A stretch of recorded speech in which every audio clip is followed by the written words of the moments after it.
Advertisement এর বাংলা অর্থ কী? চলুন আজকে এই ভিডিওর মাধ্যমে জেনে নিই এর বাংলা অর্থ কী। অ্যাডভার্টাইজমেন্ট এর বাংলা অর্থ হলো বিজ্ঞাপন।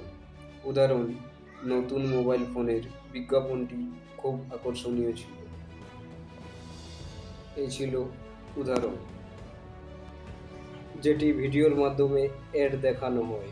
উদাহরণ: ব্যাখ্যা: বিজ্ঞাপন হলো কোনো পণ্য, সেবা বা ঘটনাকে প্রচার করার একটি উপায়। সাধারণত বিভিন্ন মিডিয়া যেমন টেলিভিশন, রেডিও, পত্রিকা, ইন্টারনেটের মাধ্যমে প্রচারিত হয়। বিজ্ঞাপনের উদ্দেশ্য হলো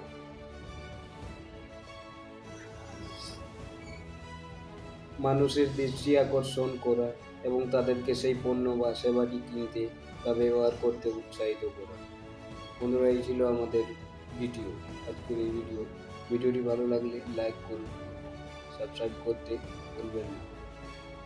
সাবস্ক্রাইব করে অল নোটিফিকেশন অন করে রাখুন।